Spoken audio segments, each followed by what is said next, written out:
Le Vatican a toujours été un lieu de mystère sacré. Mais aujourd'hui, quelque chose de bien plus troublant se trame derrière ces anciens murs. Dès que le pape François a rendu son dernier souffle, des jeux de pouvoir discrets ont commencé à se dérouler dans l'ombre. Des chuchotements de trahison, d'alliances impies, et une lutte pour le contrôle qui s'assombrit d'heure en heure. Nous savions que ce jour viendrait, mais pas si tôt. Un tournant pour le Vatican. Le décès du pape François, le 21 avril 2025, a provoqué une onde de choc dans le monde catholique, et au-delà, laissant le Vatican à un moment critique qui pourrait déterminer l'orientation future de l'Église pour les décennies à venir. Alors que les cardinaux se réunissent pour élire un nouveau pontife et que les responsables du Vatican traversent cette période de transition, des questions se posent sur la manière dont les scandales et les réformes en cours se dérouleront sans François à la barre.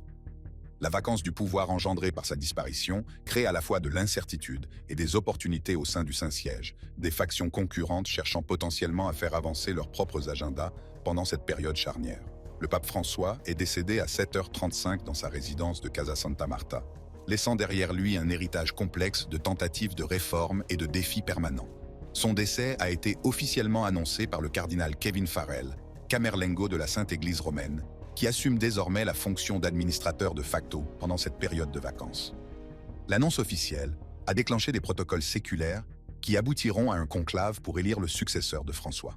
Tout au long de son pontificat, le pape François s'est attaqué à de nombreux scandales qui affectaient depuis longtemps l'Église catholique. Ses efforts en faveur de la transparence et de la responsabilité ont marqué un tournant important par rapport aux approches précédentes, même si de nombreuses critiques affirment que ces réformes ne sont pas allées assez loin. Aujourd'hui, avec sa mort, le sort de ces réformes est en suspens, car les factions conservatrices et progressistes de l'Église se préparent à influencer le choix de son successeur. L'un des défis les plus importants auxquels François a été confronté au cours de son pontificat a été de s'attaquer à la crise des abus sexuels au sein de l'Église. Il a reconnu à plusieurs reprises la gravité des abus sexuels commis par des clercs, adoptant une approche plus directe que ses prédécesseurs, bien que ces actions aient reçu un accueil mitigé de la part des survivants et des défenseurs des droits de l'homme. Le pontificat de François a été marqué par plusieurs scandales majeurs qui ont illustré les problèmes profondément enracinés au sein de la gouvernance du Vatican. Le cas le plus notable est sans doute celui du père Marco Rupnik, un prêtre jésuite et artiste de premier plan qui a fait l'objet d'allégations d'abus sexuels, psychologiques et spirituels à l'encontre de plusieurs femmes. L'affaire a suscité des critiques quant à la manière dont le Vatican traitait les allégations d'abus sur des adultes et à la protection perçue de personnalités influentes. Les accusations remontent aux années 1980 et 1990, avec des rapports selon lesquels Rupnik aurait abusé d'au moins 9 femmes et d'un homme. Une ancienne religieuse, identifiée uniquement sous le nom d'Anna, a décrit 9 années d'abus, notamment de manipulation et d'actes sexuels présentés comme des expressions spirituelles. La réponse de l'Église à l'affaire Rupnik illustre à la fois les progrès et les limites des efforts de réforme de François. Monsieur Rupnik a été excommunié en 2019 pour avoir absous un complice d'un péché sexuel, mais la sanction a été levée au bout de 2 semaines seulement. Malgré ces graves allégations, il a été autorisé à prêcher à la curie romaine en 2020 et a même rencontré le pape François en 2022. Ce n'est qu'en 2022 que la Compagnie de Jésus a jugé hautement crédible 15 accusations contre Rupnik et l'a finalement expulsé en 2023 pour avoir refusé d'obéir aux ordres. Le pape François a pris des mesures pour traiter l'affaire, en levant le délai de prescription en octobre 2023 pour permettre au dicaster pour la doctrine de la foi d'enquêter. Toutefois, en 2025, à la mort de François, l'affaire était toujours en cours, de nouvelles plaintes ayant été déposées en 2024. Cette affaire inachevée passe maintenant à la personne qui succédera à François, ce qui soulève des inquiétudes quant à la poursuite de l'élan de responsabilisation. Des scandales financiers ont également entaché le pontificat de François et n'ont toujours pas été résolus au moment de sa mort.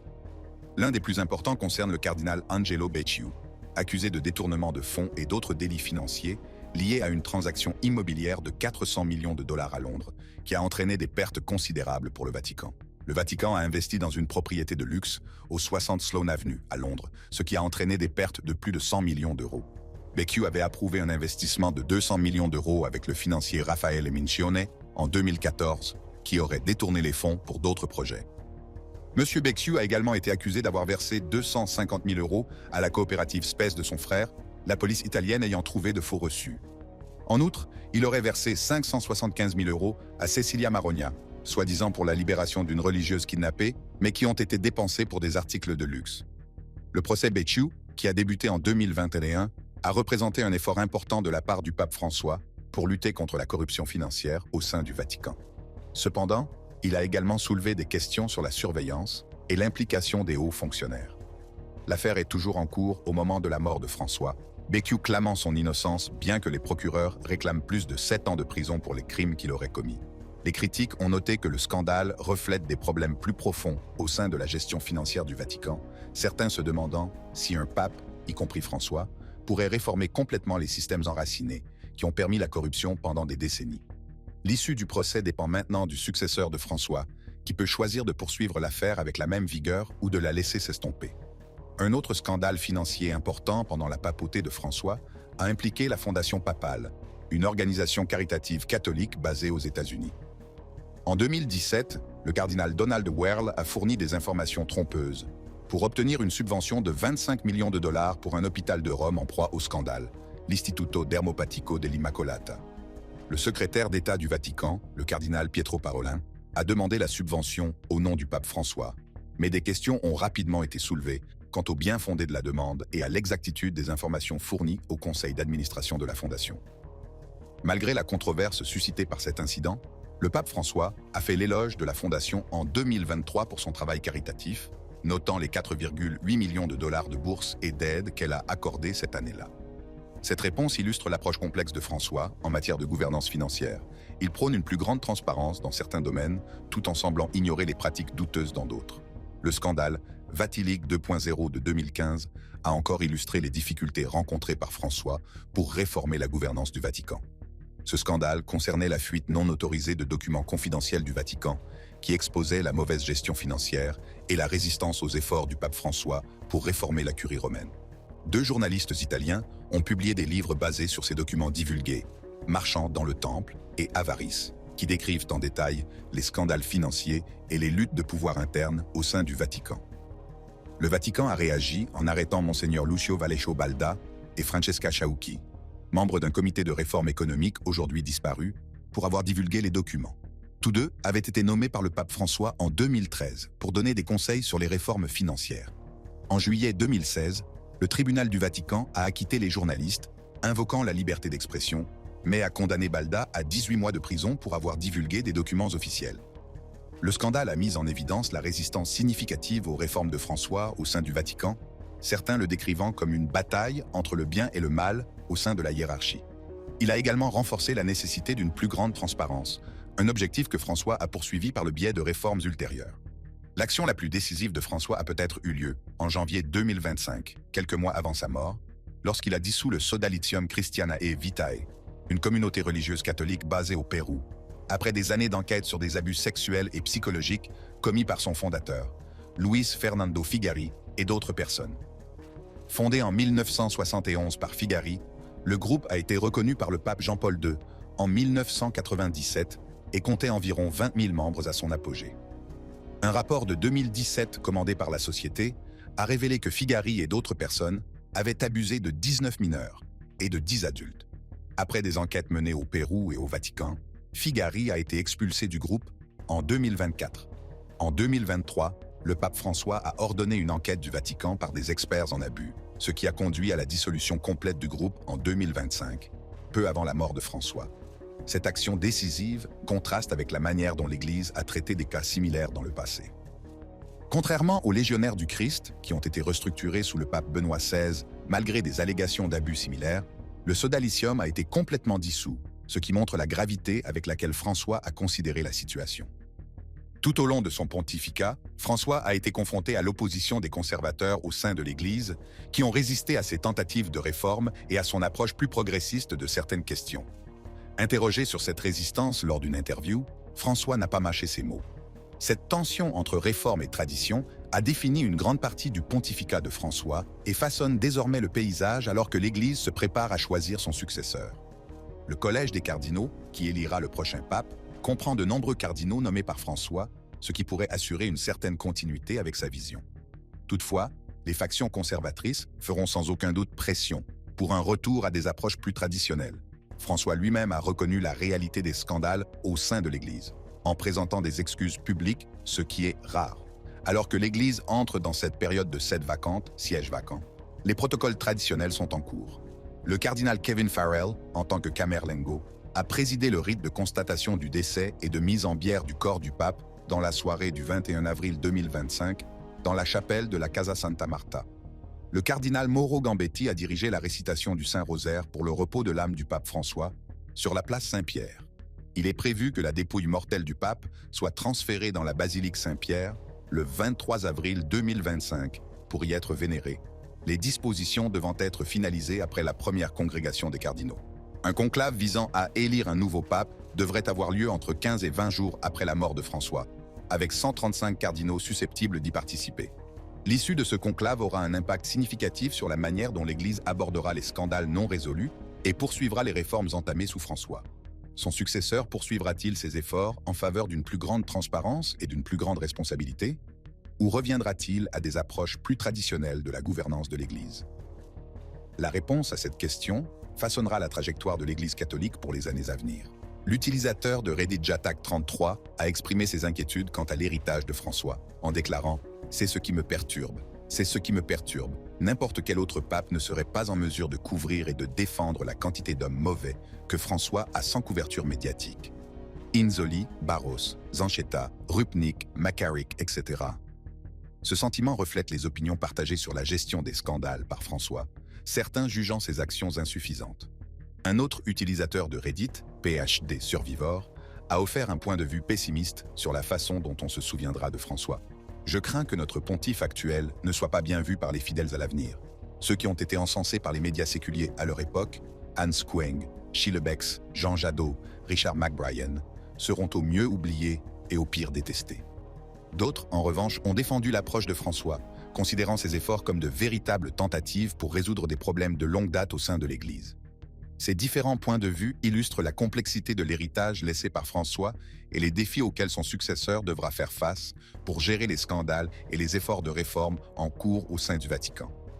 L'Église se trouve à un carrefour crucial, les décisions du prochain pape pouvant déterminer si les initiatives de François en faveur d'une plus grande transparence et d'une plus grande responsabilité se poursuivent ou si le Vatican revient à des approches plus traditionnelles et peut-être moins réformistes en matière de gouvernance.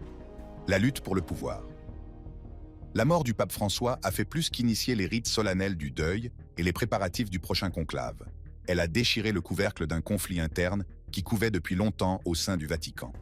Des rivalités cachées, des affrontements idéologiques et des scandales non résolus remontent aujourd'hui à la surface, transformant ce qui devrait être une transition sacrée en une bataille féroce pour le contrôle. Alors que l'Église est sur le point d'élire un nouveau pontife, de profondes divisions entre les cardinaux et les fonctionnaires du Vatican apparaissent clairement. En coulisses, des factions concurrentes manœuvrent pour façonner l'avenir du catholicisme, certaines déterminées à poursuivre les réformes de François, d'autres désireuses de faire marche arrière et de rétablir un ordre plus conservateur. La vacance du pouvoir laissée dans le sillage de sa disparition a créé à la fois une ouverture et un champ de bataille. L'un des développements les plus explosifs concerne l'archevêque Carlo Maria Vigano, dont les actions et les allégations passées illustrent les divisions entre factions au sein du Vatican. Le cas de Vigano présente des parallèles frappants avec la situation actuelle, démontrant comment les transitions papales peuvent déclencher des révélations importantes qui remettent en cause l'autorité du Vatican. En août 2018, l'archevêque Carlo Maria Vigano, un ancien haut fonctionnaire du Vatican, a publié une lettre de 11 pages accusant le pape François d'avoir couvert les abus sexuels commis par l'ancien cardinal Theodore McCarrick. Cette allégation fracassante a provoqué une onde de choc dans le monde catholique, en particulier de la part d'une personne qui avait occupé des postes importants au Vatican. Vigano a été un diplomate chevronné du Vatican avec une carrière impressionnante, servant comme secrétaire général de l'État de la Cité du Vatican de 2009 à 2011 et comme nonce apostolique aux États-Unis de 2011 à 2016. Ce qui a rendu les actions de Vigano particulièrement remarquables, c'est ce qui s'est passé immédiatement après la publication de sa lettre. Vigano est entré dans la clandestinité, éteignant son téléphone portable et gardant son emplacement secret en raison de préoccupations pour sa propre sécurité, comme l'a rapporté le journaliste Marco Tossati. Dans une interview accordée en 2019 au Washington Post, Vigano a confirmé qu'il était en exil auto-imposé, conservant son rôle de critique du pape François. La lettre elle-même contenait des allégations explosives. Vigano affirme que le pape François était au courant de l'inconduite sexuelle de McCarrick avec des séminaristes et des mineurs dès 2013, mais qu'il a ignoré les sanctions prétendument imposées par le pape Benoît XVI. Il prétend que François a non seulement levé ses restrictions, mais qu'il a fait de McCarrick un conseiller de confiance. M. Vigano est allé plus loin en accusant de nombreux cardinaux et évêques, dont les cardinaux Angelo Sodano, Tarcisio Bertone, Pietro Parolin et Donald Wuerl, d'avoir permis l'ascension de M. McCarrick par le biais de ce qu'il a appelé une conspiration du silence. Il a également allégué l'existence d'un courant homosexuel au sein de l'Église qui subvertit la doctrine. Les accusations de M. Vigano sont intervenues à un moment où le public est de plus en plus conscient des abus commis par le clergé, à la suite de la suspension de M. McCarrick en juin 2018 pour des allégations crédibles d'abus sur un mineur. Le moment et la nature de la lettre suggèrent un mouvement stratégique des éléments conservateurs au sein de l'Église pour saper l'autorité et le programme de réforme de François. La réponse initiale du pape François à ces allégations est révélatrice. Interrogé sur les affirmations de Vigano, François a déclaré « Je ne dirai pas un mot à ce sujet » et a encouragé les journalistes à enquêter eux-mêmes sur la question. Cette réponse mesurée contrastait avec la nature explosive des allégations, indiquant peut-être que François était conscient des motivations politiques profondes qui sous-tendaient les actions de Vigano. Le Vatican a ensuite commandé une enquête approfondie sur l'affaire McCarrick, qui a abouti au rapport sur les connaissances institutionnelles et la prise de décision du Saint-Siège concernant l'ancien cardinal Théodore Edgar McCarrick, publié le 10 novembre 2020. Ce rapport détaillé a contesté les principales affirmations de Vigano concernant les connaissances de François, estimant que le pape n'était pas au courant des allégations détaillées contre McCarrick jusqu'en juin 2018. Le rapport a révélé un récit plus complexe que celui présenté par Vigano. Il a révélé que le pape Jean-Paul II avait promu McCarrick au rang d'archevêque de Washington en 2000 malgré les avertissements concernant son comportement, choisissant de croire les dénégations de McCarrick. Le pape Benoît XVI a imposé des restrictions informelles à McCarrick en 2008, comme celle de mener une vie tranquille, mais celles-ci n'ont pas été strictement appliquées, ce qui contredit l'affirmation de Vigano, selon laquelle des sanctions formelles ont été imposées. En ce qui concerne François, le rapport n'a trouvé aucune trace écrite des conversations que Vigano aurait eues avec lui en 2013 au sujet de McCarrick, et François ne se souvient pas de ces discussions. François avait entendu des rumeurs d'inconduite avec des adultes, mais croyait que les enquêtes antérieures sous Jean-Paul II les avaient rejetées. Ce n'est que lorsque des preuves crédibles d'abus de McCarrick sur un mineur sont apparues en 2018 que François a pris des mesures décisives. M. McCarrick a été laïcisé, défroqué, en février 2019, devenant ainsi le premier cardinal écarté de la prêtrise pour inconduite sexuelle avec des mineurs et des adultes. Cette mesure sans précédent a démontré le sérieux avec lequel l'Église a finalement traité les allégations, bien que les critiques soutiennent qu'elle est arrivée beaucoup trop tard. Les actions de M. Vigano, à la suite de la publication de sa lettre, ont encore révélé sa position idéologique. Dans la clandestinité, il a continué à publier des lettres et des déclarations, non seulement pour critiquer la manière dont François traite les cas d'abus, mais aussi pour promouvoir des théories de conspiration sur le Covid-19 et l'élection américaine de 2020. Sa rhétorique s'aligne de plus en plus sur les factions catholiques conservatrices, opposées aux réformes et à l'approche plus progressiste de François. Le Vatican a fini par prendre des mesures sérieuses à l'encontre de Vigano. En juillet 2024, le dicaster du Vatican pour la doctrine de la foi l'a accusé de schisme pour avoir refusé de se soumettre à l'autorité papale. Il fut reconnu coupable et excommunié, une mesure rare et sévère à l'encontre d'un ancien nonce, qui montre à quel point ses positions s'étaient éloignées de la pensée catholique dominante. L'affaire Vigano montre comment les transitions papales et les périodes d'incertitude peuvent devenir des points chauds pour les conflits entre factions au sein de l'Église. François étant décédé, on peut craindre que des révélations ou des accusations similaires émanent d'individus ou de groupes cherchant à influencer le choix de son successeur ou à modifier l'orientation de l'Église. La compétition pour le pouvoir au sein du Vatican est désormais principalement centrée sur le prochain conclave, au cours duquel les cardinaux éliront le successeur de François. Ce processus secret implique qu'environ 120 cardinaux électeurs votent par tour jusqu'à ce qu'un candidat obtienne une majorité des 2/3. Le résultat influencera considérablement l'approche de l'Église vis-à-vis des scandales en cours et des efforts de réforme. Le processus de vote commence par un tour le premier soir, suivi de 2 tours le matin et l'après-midi.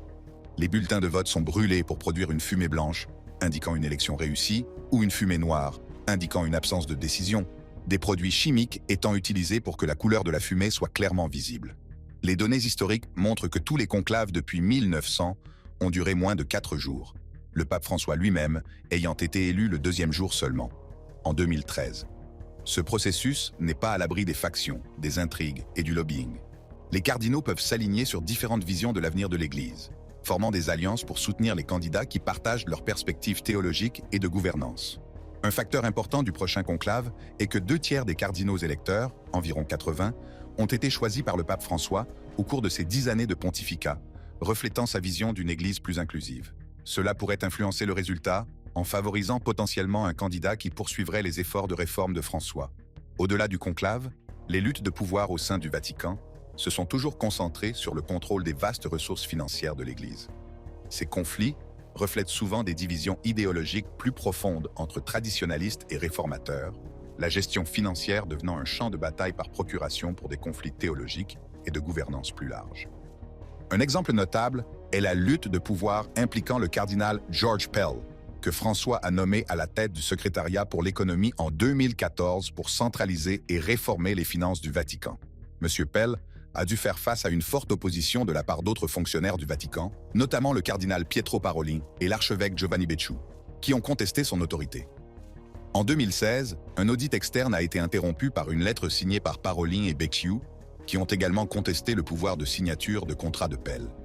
Cette résistance a mis en évidence la nature factionnelle de la politique du Vatican et les difficultés auxquelles les réformateurs sont confrontés lorsqu'ils remettent en cause des intérêts bien établis. Le cardinal Robert Sarra, traditionnaliste connu pour ses positions conservatrices sur la doctrine de l'Église, est une autre figure influente de la récente dynamique du pouvoir au Vatican. Le cardinal Sarra a contesté l'autorité du pape François, en particulier sur des questions telles que le célibat des clercs. En 2020, il a co-signé avec le pape sortant Benoît XVI un livre défendant les enseignements traditionnels, considéré comme une critique directe de l'approche plus progressiste de François. Les actions de Sarra, y compris ce que certains considèrent comme une tentative d'établir une autorité parallèle à celle de François, indiquent une forte ambition de diriger les factions traditionnalistes et de façonner l'avenir de l'Église. Les luttes de pouvoir historiques permettent également de comprendre la dynamique actuelle du Vatican. Pendant le pontificat de Benoît XVI, le cardinal Tarcisio Bertone, en tant que secrétaire d'État, a joué un rôle central dans le scandale Vatileaks de 2012, où des fuites de documents ont révélé la corruption interne et la résistance aux réformes. Des lettres ont montré Bertone sous un jour négatif, accusé de bloquer les réformes financières et impliqué dans le transfert controversé de l'archevêque Carlo Maria Vigano, suggérant qu'il cherchait à protéger son propre pouvoir et son influence. Ces luttes de pouvoir historiques et actuelles façonnent le paysage actuel, alors que l'Église se prépare à choisir le successeur de François. L'issue du prochain conclave déterminera si le programme de réforme de François se poursuit ou si des éléments plus conservateurs regagnent de l'influence sur la direction de l'Église. La compétition pour le pouvoir se joue également dans le domaine de l'opinion publique et des récits des médias. Sur les plateformes de médias sociaux comme Reddit et X, anciennement Twitter, les catholiques et les observateurs débattent de l'héritage de François et de l'orientation future de l'Église.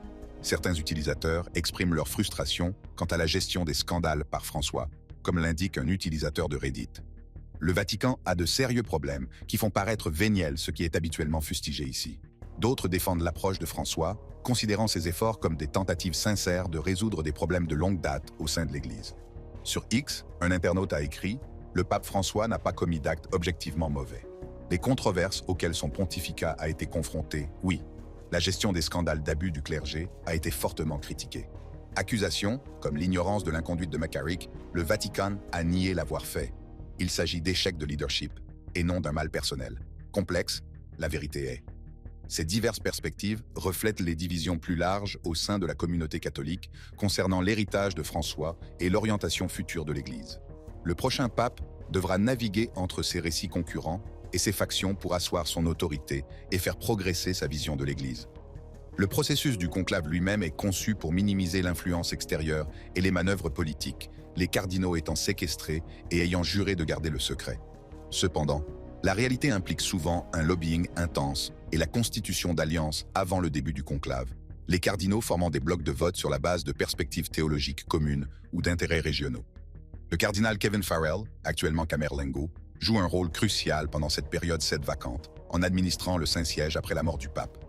En tant que premier Américain à occuper ce poste, ses actions durant cette période de transition pourraient influencer la perception des candidats américains potentiels à la papauté. Le doyen du Collège des cardinaux détient également un pouvoir important durant cette période, puisqu'il préside la messe initiale et convoque les électeurs au conclave. Ces rôles procéduraux peuvent subtilement façonner l'atmosphère et le contexte dans lesquels se déroule l'élection.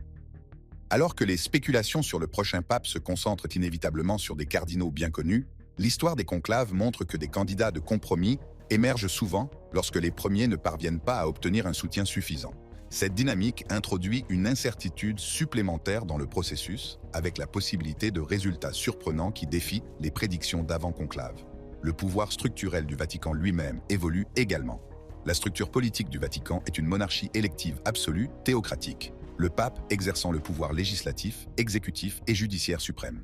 Toutefois, les récentes réformes lancées par François visaient à équilibrer cette centralisation par une autonomie accrue des organes de l'État, en particulier du pouvoir judiciaire.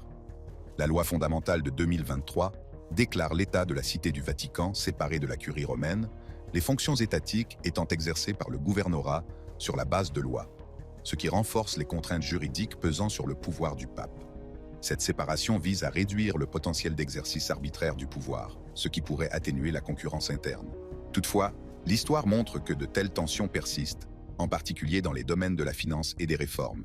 Alors que l'Église traverse cette période de transition, l'ombre des scandales passés et des questions non résolues planent. Le choix du successeur de François déterminera si l'Église continue sur la voie de la réforme initiée par François ou si elle revient à des approches plus traditionnelles en matière de gouvernance et de doctrine. Cette décision façonnera la trajectoire de l'Église catholique pour les années à venir, influençant sa réponse aux scandales en cours, sa relation avec le monde moderne et sa dynamique de pouvoir interne. Le poids immense de la direction d'une Église profondément divisée, associée à des années de pression et de controverses incessantes, a eu un impact significatif sur la santé physique du pape François, un facteur souvent négligé qui a contribué à sa mort. Les problèmes de santé de Francis l'ont conduit à la mort. Le dernier chapitre de la vie du pape François a été marqué par une série de problèmes de santé qui ont progressivement limité ses capacités physiques sans jamais diminuer sa détermination à remplir ses fonctions papales. Le déclin de sa santé, qui a abouti à sa mort le 21 avril 2025, à l'âge de 88 ans, reflète à la fois sa résilience personnelle et le poids inévitable du vieillissement, exacerbé par des problèmes de santé de longue date. Le pape François s'est éteint à 7h35 du matin dans sa résidence de la Casa Santa Marta, une modeste maison d'hôte du Vatican, où il avait choisi de vivre au lieu du palais apostolique, plus opulent.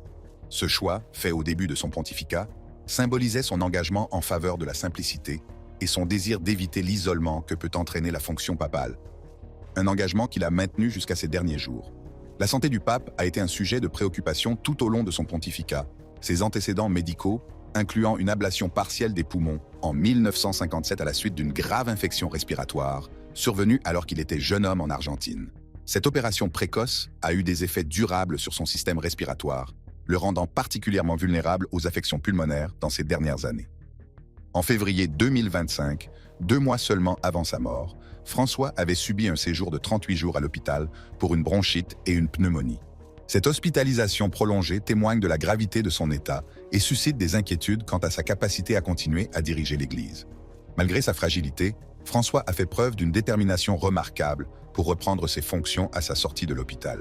Ces difficultés ont été visibles lors de ses dernières apparitions publiques, en particulier lors des célébrations de Pâques en 2025. Contrairement à la tradition, François n'a pas été en mesure de délivrer son message de Pâques en personne, confiant à un assistant le soin de le lire en son nom. Ce moment poignant a révélé à la fois les limites physiques de François et son engagement continu à répondre aux préoccupations mondiales, en particulier le conflit en cours à Gaza, qui avait été au centre de ces derniers mois. Dans l'une de ses dernières interviews, Francis a parlé avec franchise de ses problèmes de santé, exprimant à la fois son inconfort physique et son approche philosophique de ses limites. Après la mort de François, le Vatican a mis en œuvre les protocoles traditionnels pour le décès d'un pape. Le cardinal Kevin Farrell, en tant que camerlengo, a présidé le rite de constatation du décès et la mise en bière du corps du pape, le soir du 21 avril 2025, dans la chapelle de la Casa Santa Marta. Cette cérémonie solennelle a marqué la reconnaissance officielle de la mort du pape et a initié la période officielle de deuil. Les rites funéraires suivront une édition mise à jour de l'Ordo Exequiarum Romani Pontificis, que François lui-même avait approuvé en avril 2024. Ce protocole révisé met l'accent sur la simplicité et la foi dans le corps ressuscité du Christ, reflétant la préférence de François pour l'humilité plutôt que le faste. L'archevêque Diego Ravelli a noté que les funérailles doivent être comprises comme celles d'un pasteur et d'un disciple du Christ, et non comme celles d'un personnage puissant, une approche cohérente avec la compréhension qu'a François de la fonction papale. Merci d'avoir regardé cette vidéo. Si vous avez apprécié cette vidéo, cliquez sur l'une des boîtes qui s'affichent sur votre écran pour regarder d'autres contenus similaires.